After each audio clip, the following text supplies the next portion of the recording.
all of you. Good afternoon, ma'am. So, in the second lecture of material safety data sheet, we will discuss and first we will recall the things which we have studied in the last class, that is related to the material data sheet.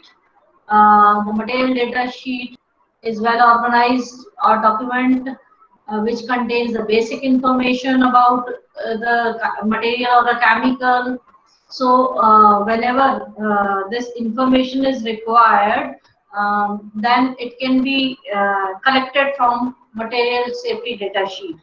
So all the potential hazards, whatever can be possible because of the particular chemical, we can come to know about that particular properties of chemical from material safety data sheet. Then so this will help us in using that chemical safely, and in the emergency condition, whenever the problem is there, we can use the material data sheet. So it contains information on potential health effect of exposure of chemical, proper procedures of handling, storage of the chemical, then particularly MSGs, they are used for in the case of spillage or accident. So in the last class we have already discussed this thing, that is this material data sheet contains the information regarding the name, composition, hazard, first aid, firefighting measures, handling and storage, personal protection equipments, then required while handling that particular chemical, then information about the stability, toxicological studies or toxicological properties that can cause because of this chemical, then disposal or transport, whatever the precaution needed while transporting, all that this is mentioned in MSD. We have already discussed this thing in the last class. So uh, now we have already discussed that the MSD's format under the Occupational Safety Health Administration format, the MSD is classified into 9 different sections. Now, under the ANSI, that is American National Standard Institute, it is classified into 16 sections. Okay, so one of the example of MSD will discuss in this in the further lecture.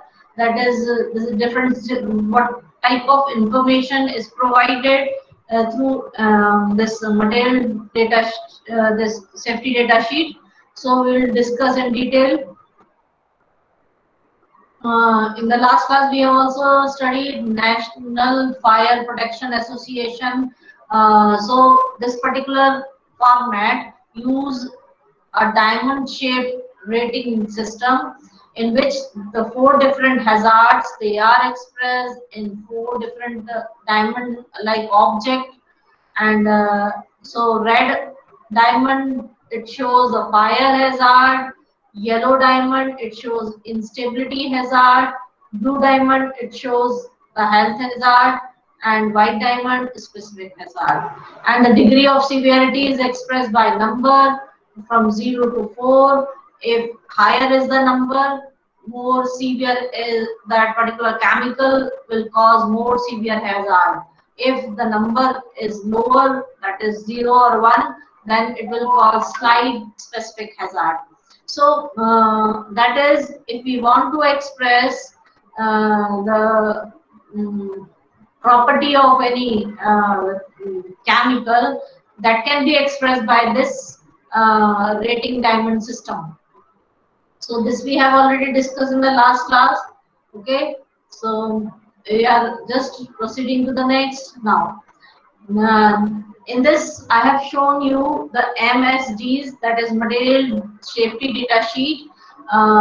in the two aspect. One is the Indian factory rule. According to Indian factory rule, there are 10 sections, whereas in European Union, or we will say that in American National Standard Institute, that also it contains 16 sections. So the information in different section is more or less similar. That is like chemical identity or the identity of the product, physical chemical data, fire exposure, hazard data, reactivity data, health hazard data, preventive measures, emergency and first aid measure, additional information reference, manufacturing supplier data, and disclaimer. So actually, there are different format, but the information provided through this particular document is more or less same. So in the last class, we have also discussed about the different identification symbols for the hazards. Okay, and the last we have discussed the personal protection equipment. So these are very important just for the personal protection. So because of its importance, this Occupational Safety Health Administration, they established Code of Federal Regulation 29 just for the personal protection equipment. That is, the personal protection equipment is so important that this particular Occupational Safety Health Administration established 29 CFR, that is Code of Federal Regulation, and this particular Code of Federal Regulation, it states that, it briefly states, this standard requires the employer that employer must establish and administer an effective personal protection equipment program for employees, and that employees are trained in the proper use of PPE. That is, first the controlling authority, they frames the rules. That is, the workers or the employees, those who are working in the industry, for the safety of these people, they frames the rule that they have to wear personal protection equipment before starting any kind of operation. So these particular rules, they will protect the people who are working in the industry and who are just coming in the contact with the hazardous chemicals or the materials. So personal protection equipment, they can prevent the basic hazards, whatever which we have discussed till now. So they help in the safety of the workers. Okay. So even in the Factory Act 1948, according to the Bureau of Indian Standards, there are specific provisions for providing the personal protection equipment to the worker who are exposed to unsafe and unhealthy environment. So in our Indian standard also, they provide a personal, that is, provisions are given for the PPE, that is personal protective equipments, to the workers who are working in the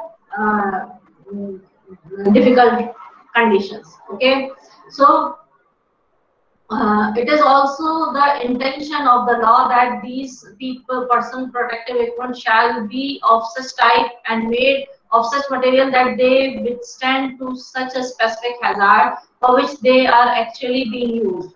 That is again whatever the material which we use for making a personal protective equipment must be of such material that they can protect the particular person and make them safe while doing a particular operation.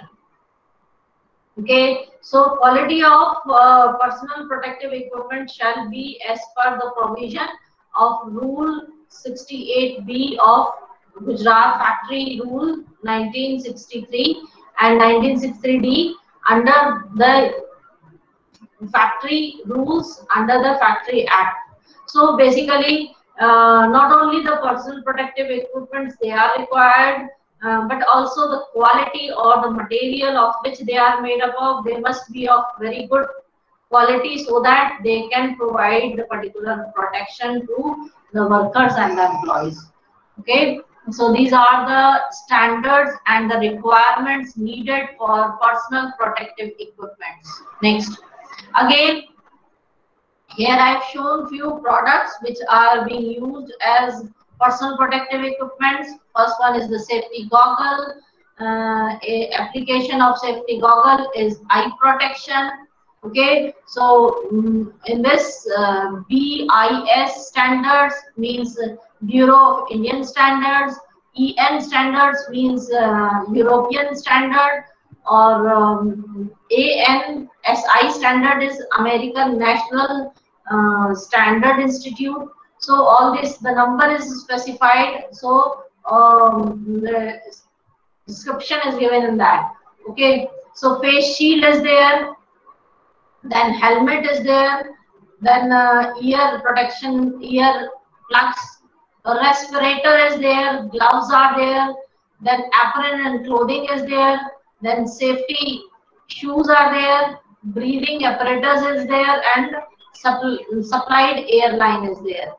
So for that is applications are all mentioned. So this is as per the Indian standard as well as Union standard. So next we'll discuss about the gloves. That is, we all know that just to protect ourselves we use usually we wear gloves. Okay, so chemical resistant gloves are not totally chemical proof. Sometimes chemicals, they can penetrate inside, cross through the gloves. So the thickness of the glove, the more decide whether it will be resistant or not. So if thicker the gloves, it will be more resistant to the solvent. Okay, then solvent will also break down the glove material over time. So if we are using the same gloves for longer period of time, then it can be hazardous. Next is selection of glove. Basically, again, the thicknesses of the glove will, or we can say the protection depends on thickness. Okay, so now good chemical gloves are made up of basically butyl, nitrile, or neoprene, or PVC. Okay, or combination of these. Next, we'll talk about the respirators. So air purifying half phase refrigerator is used to capture the solvents in an activated charcoal cartridge. So basically we can see the diagram of this respirator. Now air purified full phase respirator is used. Just this particular second type of respirator, it helps to provide a protection against the solvent. That is, sometimes solvent causes irritation in eye. So this can be overcome by using this full face respirator. Okay, then powdered air purified respirator is there, and airline respirator is there. So these are the different types of respirator which can be used according to the need. That is, whenever we are the type of hazard that can cause a chemical, the selection of this will depend on that only. Next, we'll discuss about the example of material safety data sheet. Okay, so this I have mentioned the section 1. So everybody of you must be you can see that I have in the first half of the section I have shown the empty or unfilled material data sheet, and in the second half of the slide I have shown you a example of material safety data sheet. Okay, can you see that? Can you people are able to understand this? Yes, ma'am.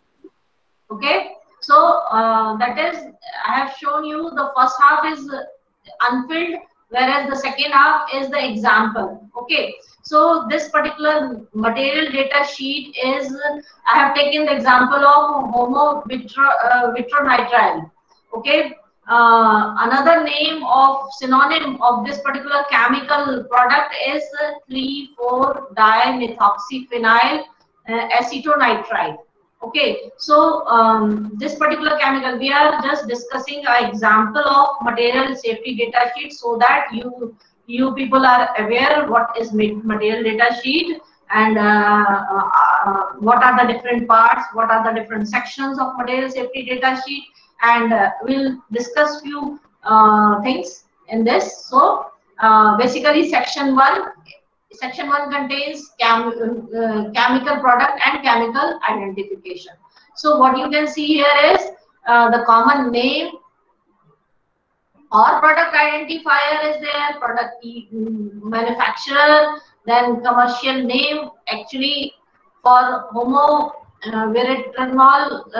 vitronitrile, no commercial name is given, synonym is given only, chemical name is not given, IUPAC name is not given in this. Generally, IUPAC name is also mentioned in material safety data sheet. Then chemical formula is given, supplier name is given. So this particular chemical is being manufactured by Spectrum Chemical Manufacture Corporation, as well as the same is the supplier also. Then the catalog number is given, cash number is given, then RTECS and TSCA is given. So what are these? We'll discuss in the next slide. So what is catalog number? So usually we all know that catalog number refers to as serial number of the product which are mentioned in the catalog or price list.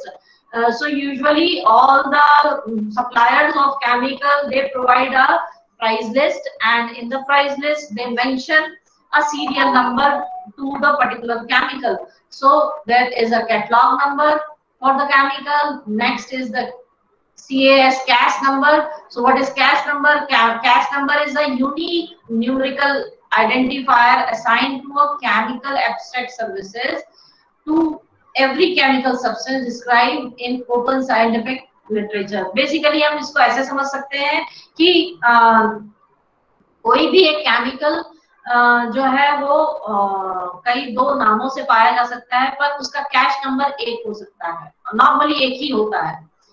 Okay, जो कि एक unique number है, और maybe the same chemical can be available in two different names. Okay, so cache number is unique number, or we can say identifier, the product identifier number भी हो सकता है वो.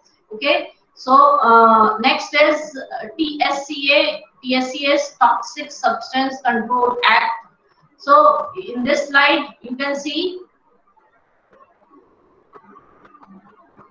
TSCA, Toxic Substance Control Act. So generally one specific number is given to the chemical compound under this also. So as such, and this is not mentioned in this particular material data sheet. Okay, then there is RTECS, that is Registry of Toxic Effect of Chemical Substance. So basically a database of toxic information compiled from the open scientific literature. So RTECS is a number given to a particular chemical substance, or we can say it is a database of the chemical substance. which is registered under this. So it provides the data about the toxicity related to the primary irritation, mutation, reproductive effect, then acute toxicity and all that. Okay, so what we can say here is in material data sheet, all the information related to chemical is provided. Okay. Then there is phone number of the supplier also. So whenever there is an inquiry by the consumer, you can ask this thing by calling on that number. So in section 1, it contains the common name of the chemical, then the manufacturer name, supplier name, phone number of that particular supplier name, then the name of the MSD prepared, the person who prepared this material safety data sheet. Everything is there in this section 1. Okay. Next, we'll discuss about the section 2. So it indicates the composition information. So what is the composition of that particular, or what are the ingredients of that particular chemical? So it also contains LD50 and LC50. So LD50 means lethal dose 50. That is the dose, lethal dose 50 is required to kill 50% of the animals in given period of time, whereas LC50 is the lethal concentration of the drug required to kill 50% of the animals. So for this particular specific chemical, we can see here the LD50 is given as 1029 milligram per kg of mouse. So LD50 is determined in mouse, specifically in mouse, and it is indicated that is toxicological data on ingredient. So this information is mentioned in this. Okay. That is it. At this particular day, the dose that is in 1029 milligram per kg dose, it will be lethal to the mouse. 50% of mouse will die. Mouse will die. Okay, clear to everybody? And Yes, two more information is there. That is in this you can see TWA. What is TWA? TWA is your average exposure time. Okay, and this is average. Now in this section 2, you can see the TWA is average exposure time and short-term exposure level, and whereas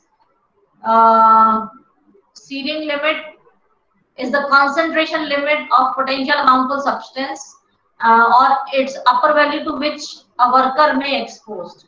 Okay, so all these things, things they are mentioned in the MSDs. Clear? So that is, one can know what is the limit of exposure and at what maximum limit the person can get exposed by that particular chemical, and that will not be very hazardous to the particular person. Okay, so exposure limits they are mentioned. LD, LC 50, LD 50 is mentioned. Okay, next. Now in this, what we can see is hazard identification. Third section contains hazard identification. So now first we must know the route of chemical exposure.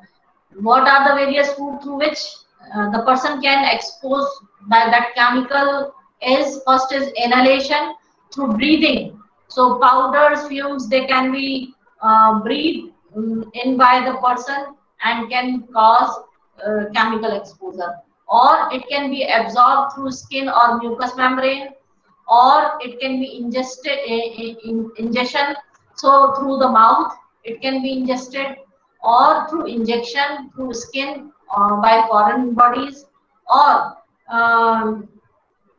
there can be acute exposure, short-term exposure through eye. It can eye irritation. It can cause eye irritation, nausea, then dizziness, skin rashes, burns, or headache. All these, they are the symptoms of acute exposure. Then it can be chronic exposure, that is long-term exposure.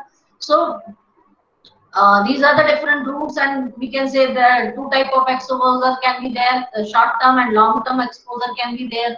So in hazard identification, first is route of entry. So it indicates what will be the route of entry for the particular chemical. So in this, then there is potential hazard effect are mentioned. Okay, so potential hazards like carcinogenic effect, mutagenic effect, teratogenic effect, or developmental toxicity, all this. So actually for this particular chemical, no data is available, okay, regarding the potential chronic health effect. Okay, then acute health effect, they are mentioned like it is very hazardous in case of ingestion, hazardous in case of skin contact, it causes irritation in eye or skin. Okay, so all this is given this. So I want to know whether you people are able to understand this particular part of material safety data sheet.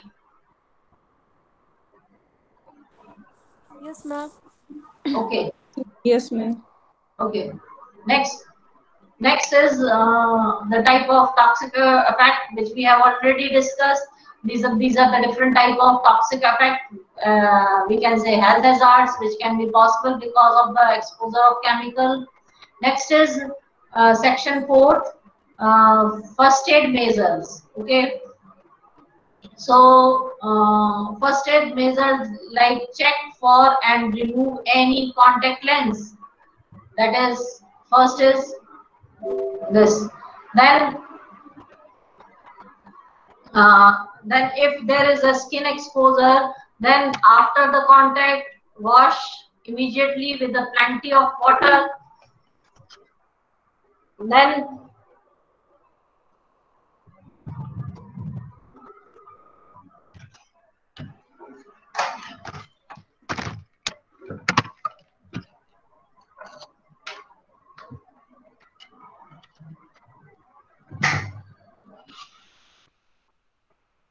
after contact, say if the person is get exposed with a particular chemical, then must wash immediately with plenty of water. Then so all this they are given. Okay, serious skin contact, wash with disinfectant soap. Okay, or sometimes seek immediate medical attention. Okay, if inhalation, then allow the victim to rest in a well ventilated area or seek immediate medical attention. Okay, if ingested, the chemical is ingested, then don't induce vomiting. Examine the mouth and the other area, and then whatever. So all this is information is provided in first aid measures. Okay, next is firefighting measures like the different information regarding flammability of the product, then auto ignition temperature, flash point, flammability limit, product of combustion. All this is there in under the fire and explosive data. So like explosion hazard is present for various substance, risk of explosion of product in the presence of mechanical impact. So whatever the information under this is mentioned in the MSDS.